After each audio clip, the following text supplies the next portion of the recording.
I'm Anna, And I'm Fran. and you're listening to Murder Words.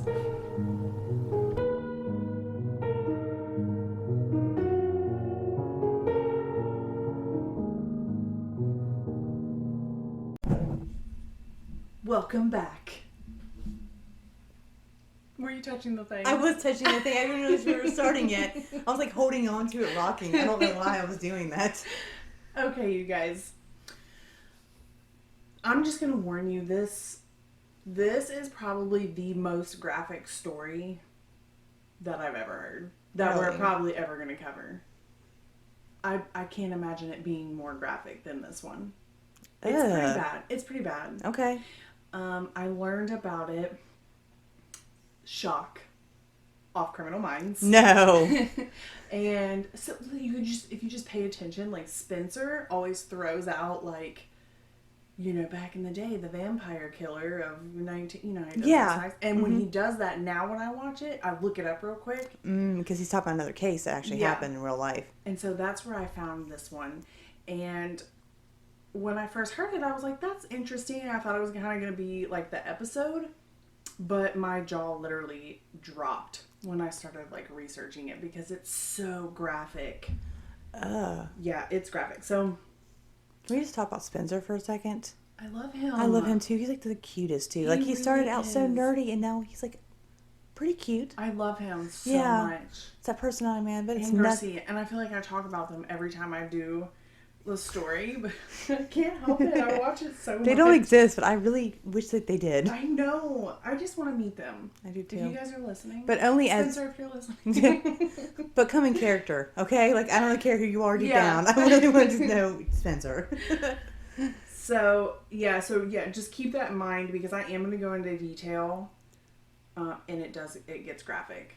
So, this case, he's called the Vampire Killer and also the Vampire of Sacramento. His name is Richard Trenton Chase. Ew. So, yes, ew. Okay.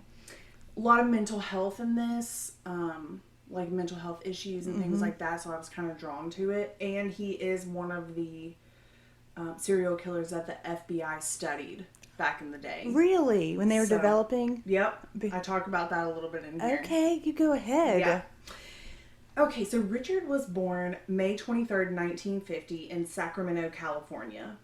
I couldn't find too much about his childhood, and also the weird thing about this case is it seemed like everything I read or listened to or watched, something was different than the one before. So it's almost like it was kind of a mystery. So in my research that I'm going through today, this was like the stuff that was the same. Consistent with it. Like a lot of Yes. rumors flooded in. Yeah, so hopefully, and I'm going to put the sources too, but hopefully this is all correct.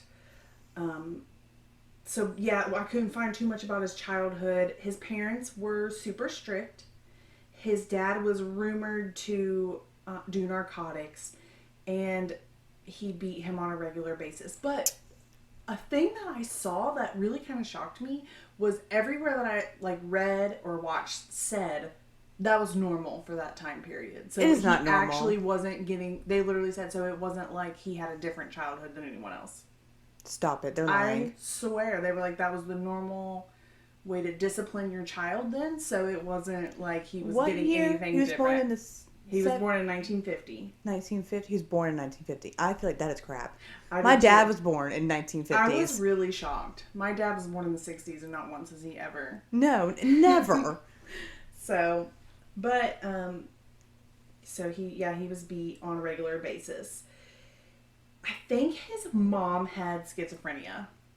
Ooh. I don't think she was ever diagnosed. I never read that, but her actions to me seemed very paranoid, schizophrenia-like. So yeah, she's probably born in what, like the 30s? Yeah, so So- she thought that Richard's dad was like trying to poison her all the time and, all that kind of stuff. Yeah. We're not going to go over her background too much, but I do think that plays into this. He has a sister who was 4 years younger than him, and he was described as a very young child as disturbed and unhappy. Gosh. Yeah. With a label like that. Already. So the McDonald triad.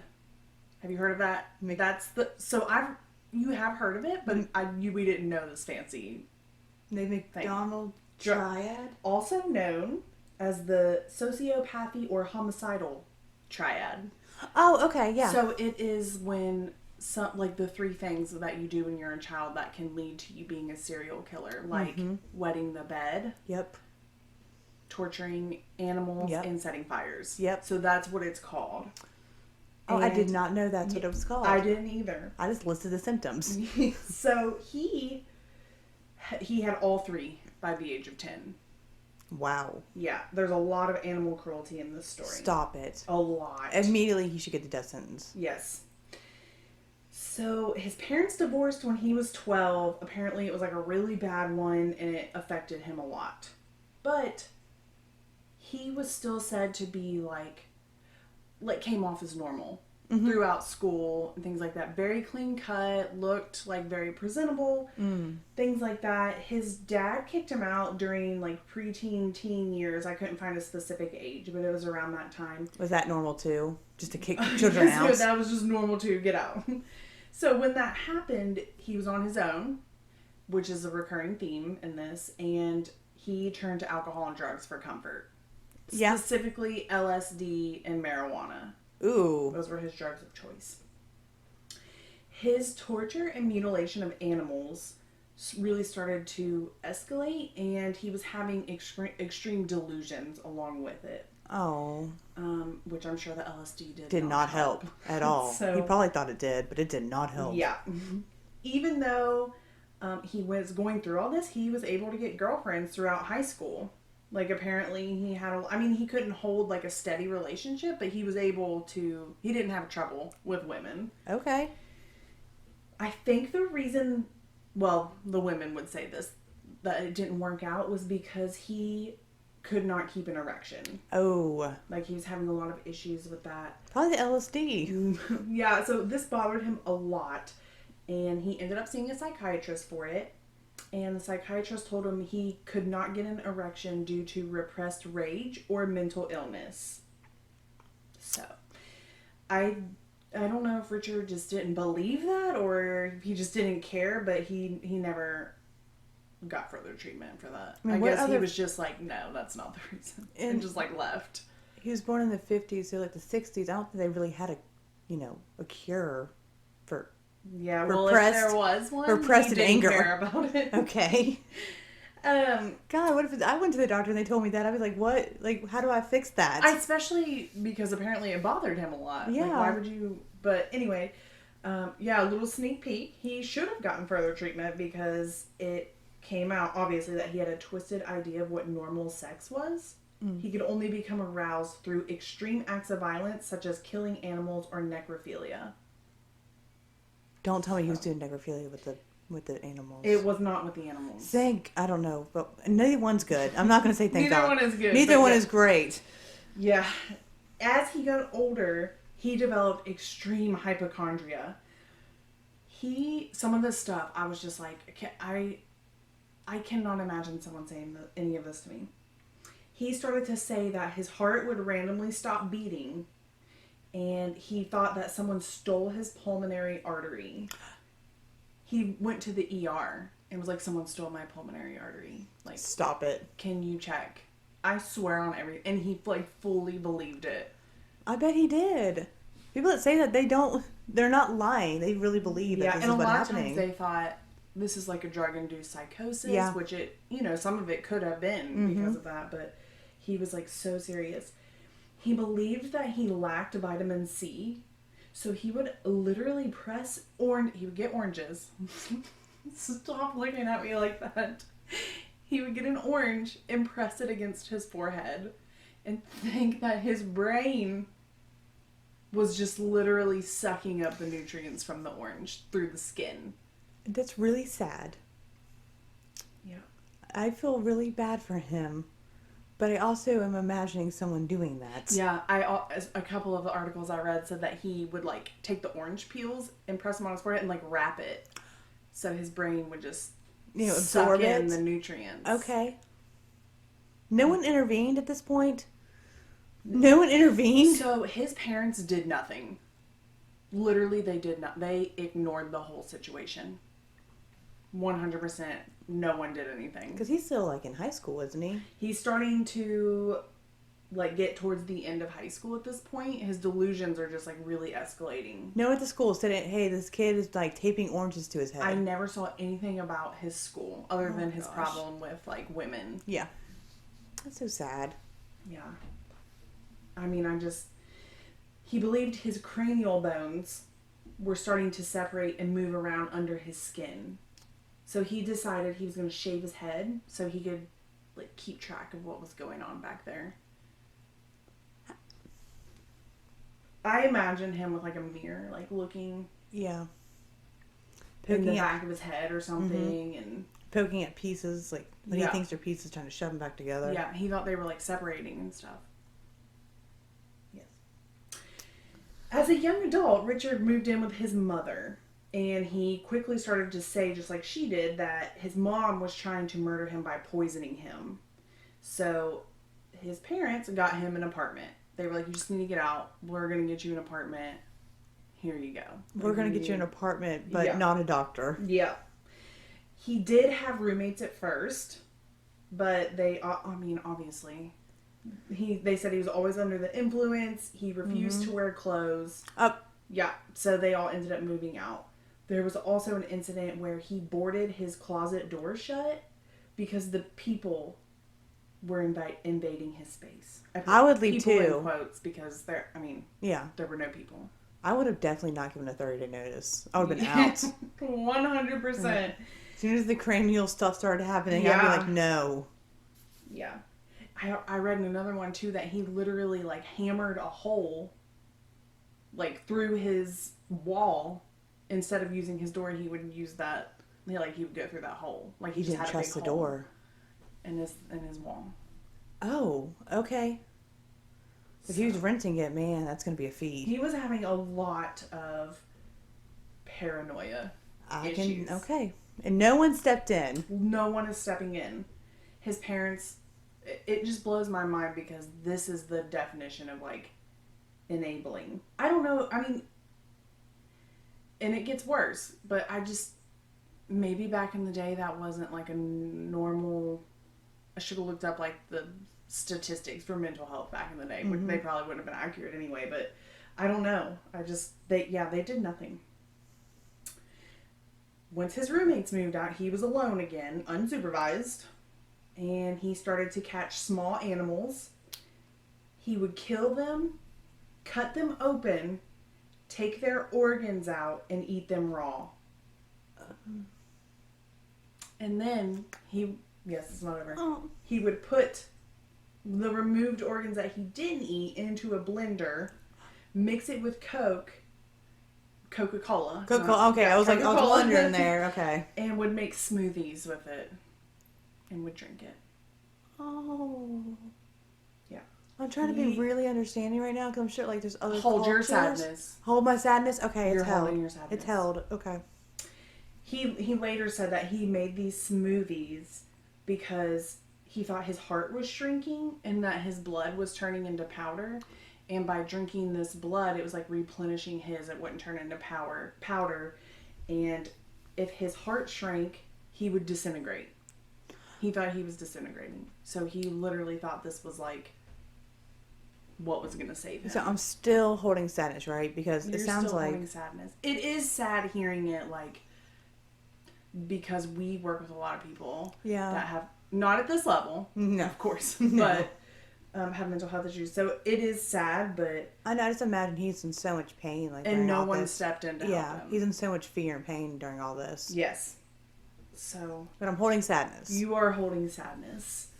When he was 25, he attempted to inject rabbit blood into his veins because drinking it was not enough anymore. So obviously that made him extremely sick. He ended up with blood poisoning and they sent him to the hospital. He did not think it was blood poisoning. He thought the rabbit had ingested a battery acid and that's what made him sick. The battery acid? Yeah. In the blood? Yeah. Okay. This was the first time he was sent to an institution. Okay, good. Yeah. So while there, he was diagnosed with paranoid schizophrenia. Okay. While he was there, staff began to call him Dracula. This is when people started to kind of notice, like, something's going... He was starting to get these names, like Vampire and Dracula and all that. They started doing this because he would share about his fantasies of killing rabbits all the time. But one day they found Richard with blood smeared all around his mouth. Oh. He told them that it was from a cut while shaving, but they ended up finding out that he had captured 2 birds through the bars in his room and snapped their necks and sucked the blood out of them. What? Yes. And the thing is, like, he had to be actively trying to catch these birds. Yes. He definitely was. He really thought this was it. He told them later that he was doing this to keep the effects of the poison from turning his blood into powder. Okay. So he fully believed, like, this is what he was dying. Yeah. Yeah. He was in survival mode at that point. After all types of different medication, multiple treatments, staff said that Richard was no longer a threat to himself or others. Well, how long between the bird and that? I don't know. Okay, I couldn't even say it. I'm sorry. Yeah. They, like I said, I was so shocked during this. And this isn't even really like, I mean, this is bad, but it gets so Worse. So bad. They fully believed they had rehabilitated him. Like, this was a miracle case. What? And he was released into his mother's care. The other schizophrenic. Under... Oh, I should have written it down. What is that thing Britney Spears had? Conservatorship. Yes. Mm-hmm. That's what he had. That's what... But she also was schizophrenic. Yes.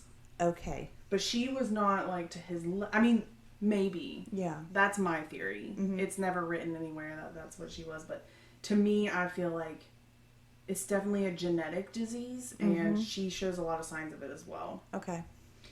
She immediately got him an apartment. She paid all of his bills, got him his groceries, and, like, did not ask him any questions at all. She also did not agree with the medication he was on, so she decided to wean him off herself. So he may have actually been doing a lot better. Yeah, because of the medication helped. Yeah. So he, you know what I mean? He may not have been, which that is also a normal thing for... especially people with schizophrenia, but people with mental health issues. They when stop they taking start their meds. to feel better, they stop taking their medication. They think that, oh, I'm feeling better. Then they start withdrawing. They're like, oh, crap, it was actually the medication that was helping me. Once he was alone, again, in his apartment, he started to hunt and catch cats, rabbits, and dogs. He's getting bigger animals now. Yeah.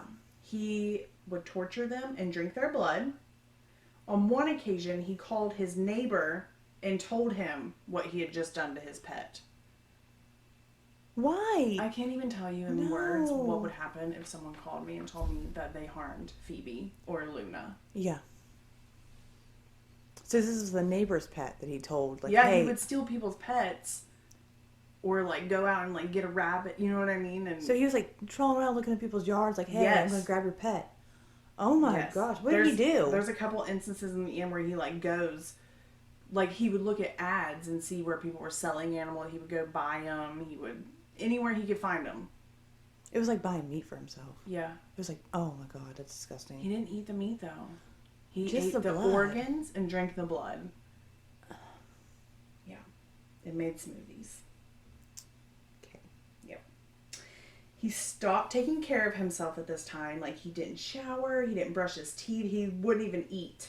Like, he was apparently extremely underweight. Like, he was looking back. Nothing like he looked when he was in high school. Like, very presentable and all that. He was just... He was not doing anything. During this time, he began to be obsessed with guns. Oh, crap. He was able to go out and buy multiple guns.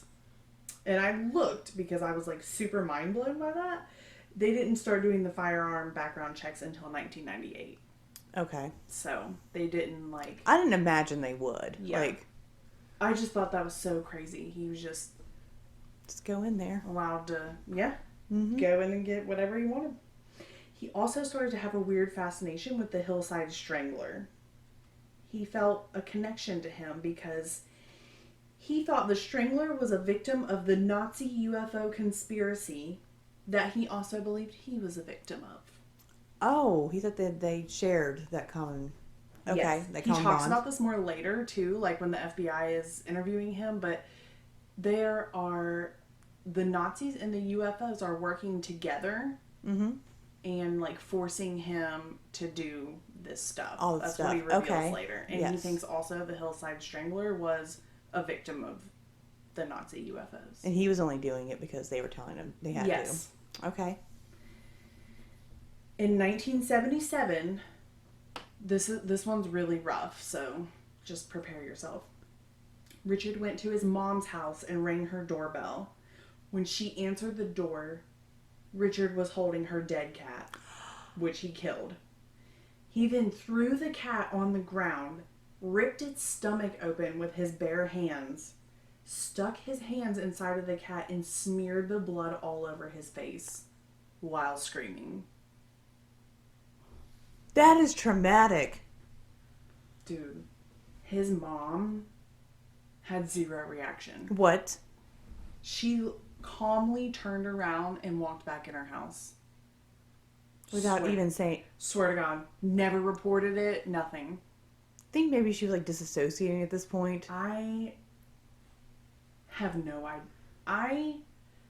If I opened my door and my stepson was holding one of our family animals as an adult, as a child, but especially as an adult, and he was literally screaming, wiping blood on his face, and she was just like, oh, there goes Richard again. Yeah, just like walking back in the house. It's crazy Richard. I'm sorry.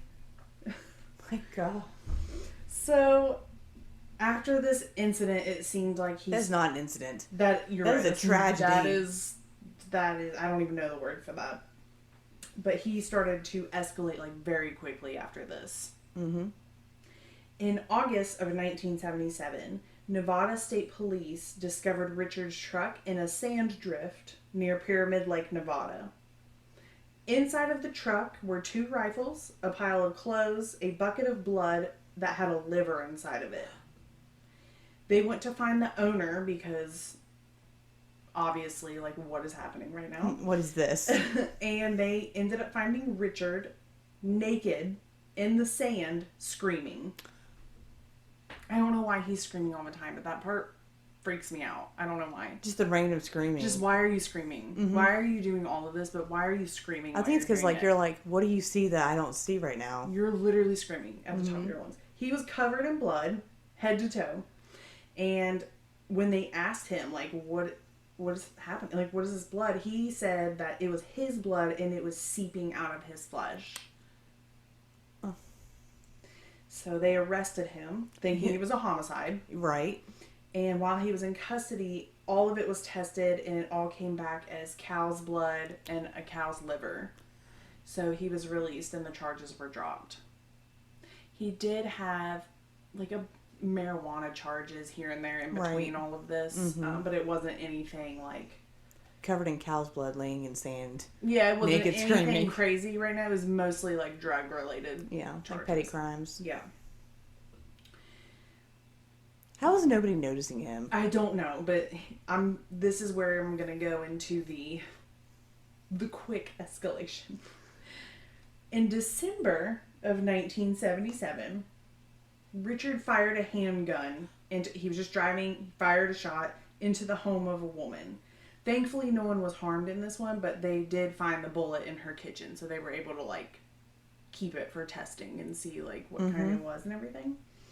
I feel like he was just maybe testing the waters here. Like, why, or, I mean, I don't have an answer for it. But I was right there, too. That's exactly what I was thinking. He was, like, testing just, like, it. Let me see what happens when I shoot. If I shoot in the neighborhood, yeah.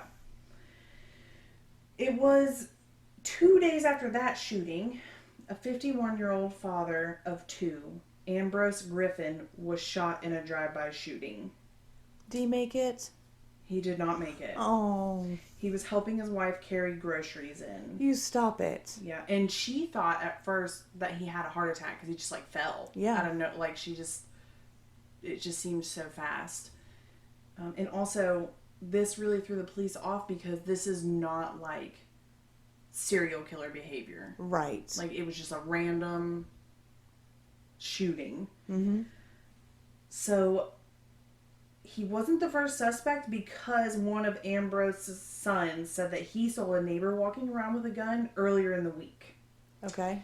And police, they went to that neighbor, found him, they took the gun, which was the same type of gun, but ballistics proved that it was not the exact one used in the drive-by. Okay. They were able to tell that the gun used to kill Ambrose was the same as the one that was shot in the kitchen. In the lady's kitchen. So you think they just have like a random person out shooting everywhere? Yeah, so they, at this point, of course, had no idea, like, what kind of person they had on their hands, but they thought it was, like, someone who was trying to do a thrill kill. Yes. Like, see what it felt like to kill someone. Like, that was their impression. They didn't know it was a full-on serial killer. Yeah, that's really unique behavior for a serial killer. It really is. And that's why they studied him a lot. They still use him. And I'm going to talk about, like, what he's labeled as. Okay. That's interesting. It's Whatever's going to happen, it's going to be interesting. Yeah, and I feel like serial killers really don't happen that often anymore just because of all the science and DNA and everything. But especially someone like this, I feel like. Because people are medicated now. Yeah. And it's someone is going to step in before they get to this point. Or if they are, it's on the internet. Yeah. You know what I mean? To be honest, he is someone who needs to be institutionalized for, like... Ever? Yeah. Yeah. Like, since he was young. Yes. I feel like this could have been... Maybe not because of the time period, but now, like, something like this could be stopped. Mm-hmm. 1 month later, January of 1978, Richard walked over to his neighbor and asked to borrow a cigarette. He then began to forcibly restrain her until she gave him the entire pack. Richard, stop. Dude, they were cheap back then, too. Stop it, Richard. It was like a nickel for a whole pack. So he didn't kill her or anything. He just... subdued her until... behaviors. Yeah, like, this is what's happening. 2 weeks after that, he attempted to enter the home of a woman, but the doors were locked. He later told detectives when they were interviewing him, or the FBI agents, that to him, that was a sign of not being invited in. But if the door was unlocked, he took that as an invitation. Like, he was allowed in that house. Oh my God. No one is safe. I will forever lock my doors. Yes, forever. Except for right now. It's wide open. Right now, it is. It is wide open and we're the only ones awake in this house. But it's fine. just a screwdriver that holds the gate closed. Just having to lock on the gate. Why do I do that? I don't know. So... Yeah. You got your neighbor outside mowing randomly at night. Oh, so I know. It's like a watch guy. Thinking a screwdriver is going to keep me safe. Yes. That's so West Virginia. It is. So, one day he was aimlessly walking around the streets when he saw a woman he went to high school with. He approached her and she was obviously like, I'm sorry, do I know you? Because... obviously, he looked probably like the dude off Castaway at this point. Oh, yeah. And she didn't recognize him. And he started to, like, once he started to talk to her and stuff, she knew who he was. Uh-huh. And she said, like, she had heard he'd gotten into drugs and stuff like that, but she didn't know it was, like, to this level. Right. And he kept asking her for a ride, and she was, like, super freaked out. Yeah. And told him, like, made an excuse and told him no. Because apparently he was being very persistent about it. Mm-hmm. He then decided that he was going to walk down the street where he broke into another home. I guess the doors were unlocked. Mm-hmm. And this home belonged to a young married couple with 2 children. Oh my God, what's going to happen? Probably literally nothing that you expect. Oh. I'm just going to say that. Okay. Because he's... just off. Does stuff that you don't expect. He stole a bunch of valuable stuff. Okay. Then he urinated in a drawer all over the baby's clothes. Ew. And then took an actual shit on their son's bed. What? What? I told you weren't going to expect it. I did not expect that. I was imagining a lot. And then he left. He just left? That was it. Okay. Can you imagine I if you can't. came home in Susanna and there was just, like, adult human shit on Susanna's bed? No. No, I I can't even can't. imagine. I had to sit there in silence. I would for be a like, second. is this a threat? Like, you know what I mean? Like, are you someone threatening me? Literally, I can't. That blew my mind. So he continued breaking into homes. Doing the same thing? That was the only. Peeing? That was the only part of that I saw, but it wouldn't surprise me. Dude, I would be so scared. Like, do I call the cops or not? I mean, this guy, there's just poop Could you here. imagine a cop coming to your house? You'd be like, someone Pooped and peed. took a poo on my child's bed. They wouldn't believe you. They would wouldn't think it believe was you. you or someone. Yeah, or the dog or something. I would want it tested. I would too. I'm that kind of person. I'm But I sending bet it to you- Ancestry. Like, I'm gonna find you. Yeah, the cops aren't going to test that. What, for your dog? Seriously. So he continued to break in homes all in the same area until he came across one that did end in like a super brutal way. Oh. This home belonged to David and Teresa Wallen. David was working, so he wasn't home at the time, but Teresa was, and she was 3 months pregnant. She went outside to take the trash out and left the door unlocked. Obviously. I don't even close the... I don't really take the trash out that much. My husband does, but no one locks the door. That 2 times you did, you didn't unlock. Yeah. You didn't lock the door back. I don't go outside very much. You don't. So, Richard snuck in while she was outside, and he surprised her when she came back in. He shot her 3 times. Why? Why did he ask? What? So quickly, I know. Once in the hand because she was trying to defend herself, and twice in the head. Oh. She died as a result of this. How do you get from pooping to... It is, so he's considered a disorganized killer. I can tell. That is his title? Is that the right word? He doesn't have a plan Like, for it's any of his this. Yeah. And this gets really graphic. He's not done. He's at down this at house. Teresa? No. Oh. He drug her body into her bedroom, and he sliced her open and removed her organs. He collected her blood in a bucket and then took that bucket to the bathroom and bathed in it and drank it with an empty yogurt container. What do you do with the fetus? They never talked about the fetus. Oh. Before he left, he went out into her yard. Is he doing This it? is so... Oh my God. This is so bad. He found dog feces out there, brought it back in, and shoved it in her mouth and throat. Oh my God. Yeah. My sadness is definitely held. Yeah. It's bad. Teresa's husband, of course, came home that evening and found the house dark. Their German Shepherd was at the door waiting, which blew my mind. The dog didn't suffer? Nope, he didn't do anything to the dog. Okay. He saw it, like what looked like oil stains on the carpet. It was blood, obviously. Mm-hmm. And he walked in their bedroom and he found his wife on her back with her sweater pulled up over her breast and one of her nipples were cut off. Her torso was cut open right below the sternum, and her intestines and spleen were pulled out of her body. You don't get over that. You'd never get over that. You never get over that. And I saw one article that said, like, he took her liver out, or maybe kidney, it was another organ, Mm-hmm. and he, like, cut it up, and then he pieced it back together and, like, placed it in her body again. Just weird things. Yeah. After this incident, the police were like, okay, like, we need to call the FBI. We should probably do something about this now. And at this time, the behavioral science unit was being formed.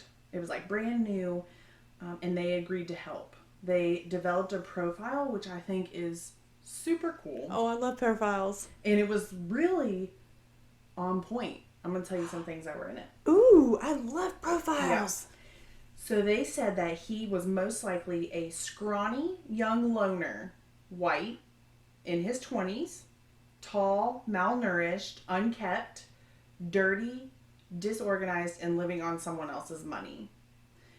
They said his life was probably just as unorganized as messy as his killings. They said there's a possibility that this person is in a psychosis or they have a history of mental illness or drug use or both. The fact that all of these murder scenes were close to one another meant he probably did not have a vehicle, and he probably lived in the area. He will kill again and continue to kill until he gets caught. Pretty on so far. Yeah, I don't know if that was the whole thing. I don't know what a profile, all the details in it, other than what's on Criminal Minds. Yeah. And I felt like I wanted to tell it just like they do on there, but... Please do. Please do. Oh my gosh. I wish I would have said deliver the profile. Deliver the profile. I wish I would have said that. To deliver the profile. Oh, my one opportunity to say that. Oh, I'm sure there'll be another. Okay. So yeah, I was like super impressed with that. He had no idea like they were on to him. They were starting to close in. 2 days after he killed Teresa, Richard bought 2 puppies from a neighbor, which he obviously killed and drank their blood, and then left their bodies on that neighbor's lawn. Silence for I'm sorry. dramatic purposes. I'm sorry. I mean, can you imagine, like, anytime I've ever given someone an animal, like, I think about that later. You know what I mean? Like, I hope, like, they're taken care of. You just never know, you know what I mean? And they said it was weird because he didn't have any, like, preference of male or female, like, which ones he wanted. He was just like, give me 2 of them. Oh. And they remember, like, they thought that was weird. Yeah. 5 days after that, like I said, this is, like one right after another. He's all in it now. He committed his final murders. Plural. 1 mile from the Wallen house was a 38-year-old woman named Evelyn Miroff. She was babysitting her 20-month-old nephew, David. Her son, Jason, was 6, and he was also in the house, along with their neighbor, Dan, who was there to check on her. Evelyn decided to take a bath, and while she was doing that, Dan agreed to watch the children. He was walking towards their front hallway at the same time Richard was coming into the house. So they met, like, right there in the front. Richard shot Dan in the head at point blank range. He then turned him over and stole his wallet and car keys. He then shot David in the head, and then Jason, the 2 kids. Jason had ran into his mom's bedroom. He was, like, running when he did this. He went into the bathroom and then shot Evelyn in the head. Oh my God. He drug Evelyn's body into her bedroom and raped it while he was drinking her blood. No. Cutting her on the back of the neck at the same time. And she was dead at this point? She was already dead, yes. Oh my God. God, he's just getting more and more violent. Getting more and more. And this, like I said, this is graphic. He's really, like, this is graphic. Like, This is the final one. This is, like, his finale kill. Yeah. So I'm not going to reiterate it, but yeah, he was doing all of this, like, at the same time. The medical examiner reported an abnormal amount of semen on her. What? Like, more than, like, there were, like, multiple ejaculations and stuff. Okay. So this is, like, finally he is able to... He's figured it out. Yeah. Yep. When he was finished, he stabbed her multiple times in the anus, penetrating her uterus with the knife. He then stabbed her in locations on her body that would cause her blood to go from her organs into her abdomen. He then sliced her open and drained her blood into a bucket and then drank all of the blood. That's getting, like, technical. Yeah. He then took baby David's body into the bathroom, split his skull open, and ate his brain matter. Stop it. A Yes. 20-month-old? Yes. It gets worse with the baby, but we're going to cover that in just a minute. Oh my, no. During this same time, a 6-year-old girl had a play date planned with Jason, her 6-year-old son, and she was, like, knocking on the door, and that startled Richard. And he fled the scene. He stole Dan's car. And the little girl was like, okay, this is weird. Like, where's Jason? And she went to let a neighbor know. And that neighbor broke into the house and saw, like... The massacre. Yes. Oh my gosh. She called the police. When the police arrived, they noticed that David's body was missing, the little baby.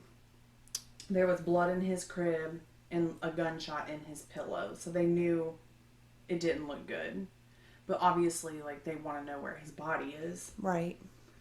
They released the profile to the public, and almost immediately a lead came in. I can imagine. It was so on point. Mm-hmm. The high school friend who Richard ran into, she saw it, and she noticed that it sounded exactly like him. Yeah. She called police, told them she thought it was Richard Chase. They looked him up. However they did that back then. I was going to say, went to some paper files. Did something, probably. Mm-hmm. They discovered that he lives within a mile of the murder sites, and that he owns the same type of gun that was used at all of the crime scenes. They showed up at his apartment and asked to talk to him, and he said no. Oh. Richard, stop. So they literally just waited outside for him to leave his apartment and, bombarded him in the hallway. Mm-hmm. Not bombarded, because that sounds bad, but they did what they needed to do. Mm-hmm. When they arrested him, Well, how could they arrest him? They didn't have any evidence. That was the wrong word. When they were talking to him in the hallway. When they got him. Yeah. When they were... Oh, okay. I was like, how did they do that? When they were questioning him right there in the hallway. Okay. They noticed that he was covered in blood, and he was carrying a blood-stained box. Inside of the box was a gun and wallpaper, all covered in blood. So they were obviously like, okay, sir, what is You're gonna have to come with right us now? Like, what? Just please tell me what's happening. He said he had these because he had shot and killed some dogs. That was better. Yeah. I mean, it is better than what he just did, but in no way is that ever okay. That is casual conversation. Listen, man, I just killed some dogs. I was just killing dogs, no big deal. Yeah. Their blood is all over me. It's fine. So they ended up searching him, and they found Dan's wallet. Because of this, they were able to search his apartment, because they had probable cause at that point. Right, yes. The walls, floor, ceiling, refrigerator, and all eating utensils were covered in blood. The blender that he used to make his smoothies was on the counter, and it was covered in coagulated blood and organ matter that was rotting. Oh, he never cleaned it up. Yeah. I can't believe there weren't any complaints about the smell from his house. Ew. Inside of his fridge were animal body parts wrapped in aluminum foil. They found David's brain, the rest of it that he hadn't eaten yet, in a Tupperware container, and some of his body parts wrapped in saran wrap, along with organs from Teresa and Evelyn. They found multiple dog collars on his table. No dogs, obviously. Right. And he had human anatomy diagrams, out on his table. So that kind of answers your question of how he was getting technical there. Right, okay. They found a calendar with the word today written on the days of the murders that he had done so far. And when they looked ahead, there were 44 more days that were marked that way. Oh my God. That hadn't happened yet. So he had no intention on stopping. Police brought in bloodhounds, everything trying to find baby David's body. They searched Richard's mom's house, and the entire time she insisted that none of this proved that her son was guilty. None of it. No. He was fine. He was framed. Yeah. Probably by the dad who she thought was poisoning her. Yes. One day at a church, the janitor that worked there found a box that had remains in it. Listen, this is really, really awful. I almost didn't want to talk about this, but I listened to another podcast and they talked about it, and I was like, I need to just not hold out information because that's... Anyway, it's bad. So the baby was decapitated, and Richard had cut the baby's penis off and used it as a straw to drink the blood out of his body.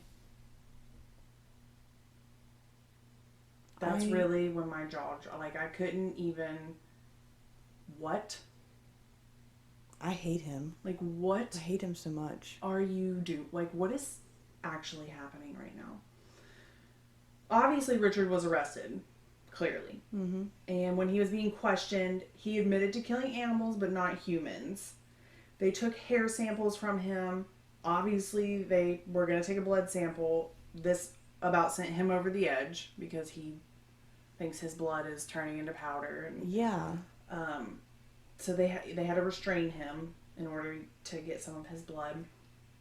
The trial began in 1979. He was being charged with 6 counts of murder. The defense tried to get a deal for second-degree murder by pleading insanity. Yeah. They had to move the trial because of all the attention that it was getting. And during the process, dozens of psychiatrists examined Richard. He did admit to one that he felt bad about the people he had killed. He was afraid they were going to come back for him from the dead. Yeah. So, but I mean, obviously, just after 5 hours, on May 8th, 1978, the jury found him guilty on all 6 charges of first-degree murder and sentenced him to death by gas chamber at San Quentin Penitentiary. That is very specific. Yeah. I guess that was like a Why? thing that they did. I thought it was going to be like, electric chairs. I don't know, but it literally they definitely had that gas option chamber. then. They wanted him to suffer. Yeah. While Richard was in prison, literally all the inmates were scared of him. Clearly they knew. Yeah. Like, they heard what was happening. Even all the gang members were like, no, sir. No. Please step away from me. They tried to get him to commit suicide multiple times because they were too afraid to get close to him to kill him themselves. Yeah. So, he did multiple interviews with the FBI while incarcerated because they were studying him, like we talked about. He told them that and the guy who interviewed him wrote a book. I have not read it, but it's on my list because he's an FBI profiler and he interviewed, so yeah. He told him that he began to kill because his mother wouldn't let him come home for Christmas one year. That's what caused him to start shooting out his window. Okay. He said it was not his fault that he killed those people.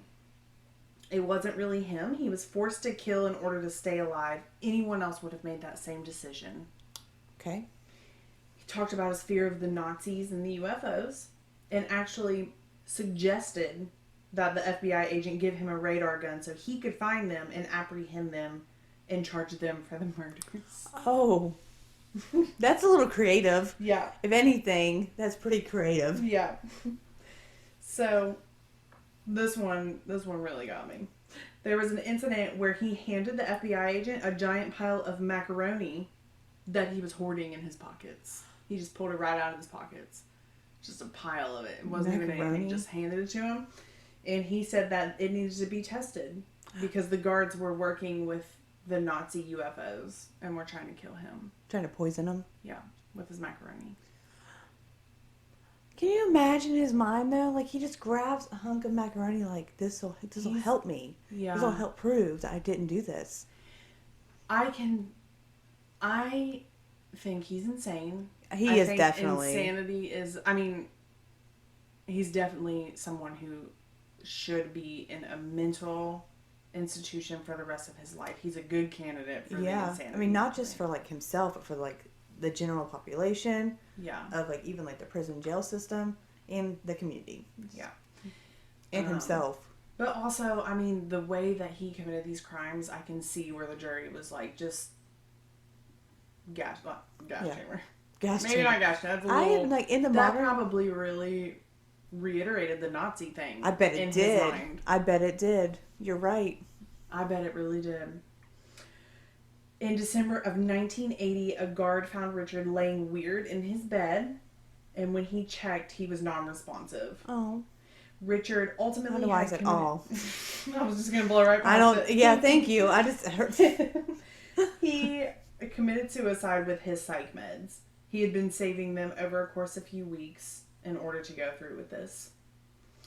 So Richard was considered a spree and a disorganized killer. The FBI studied him strongly up until his death and also still refer to him like he's like their main symbol. I don't know if that's a good word. That's not a good word. Person that they refer to when they encounter other spree or disorganized killers. Gotcha. Like he is the it's initial like the case one that they refer to. So, also, there was an autopsy done and Richard's body was in good condition. Nothing was wrong with him. He had his pulmonary artery. He did have it. They found it. Yeah. Okay. So, I'm sorry if I traumatized everyone with that. That one was graphic. It was very graphic. It was super graphic. Super graphic. So, the baby got me. All of it's bad. I think that he's going to get everybody. That was pretty graphic. I almost didn't put that in there, and I'm sorry if it... I think it triggered all of us, but I'm sorry if it, like, really... I try to put a lot of warnings in there, just in case, but I don't think anything could prepare you for that. Yeah. We'll try to put, like, a timestamp in there of when she starts talking about it, just in case someone wants to skip it. Ooh, that's a good idea. Yes. Like, warning graphic. Especially graphic at this time. At this spot and spot. Yep. Because if we put it for all of them, it's just going to be so many. It's going to be so many time spots with the graphicness of this. I think there's just one really graphic thing. Okay. I'll help you, Our listeners Anna. expect graphic. Yeah, they do. They expect graphic. And twisty. And very twisty. I actually thought about multiple different ways to tell that story. Mm-hmm. But I thought just doing it beginning to end was like a good... You did a Because you good job. inspired me with your last one. Oh, did I? Around like that. Yeah, it was really good. So, exciting announcement. Our masks are in. Oh, yeah. And they are amazing. They're they look super so cute. good. Super comfy. They have like the filter on the inside. Mm-hmm. You can take in and out. I know. It's super nice. I was so nervous that we were going to get them and then like immediately they were just going to be gone. Yeah. Like the mask mandate was over. But people are buying them and they love them. So we appreciate all of your all support and, buying those. Also, we've had a couple new donors who we're so excited about. If you donate, we also will send you a mask. Yes. $15 or more. Yeah.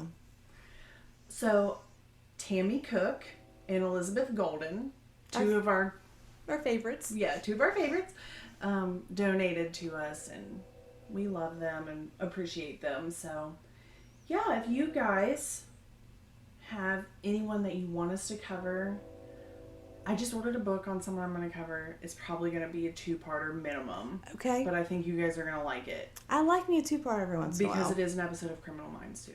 And Is it? You're just going down the list. I didn't know. I'm just going to go every episode. So, but yeah, if you guys have someone you want us to cover, murderwordspodcast@gmail.com. Just let us know, where you can message us on Facebook, Instagram. And we also have a website, murderwords.com. I know. So we're really doing a lot. We're really spreading around. We've learned a lot in this process. And we have Germany listening to us now. Hi, Germany. So, okay. Alrighty. Well, we love you guys. We hope you enjoyed that episode. And we will talk to you next week. Bye. Bye.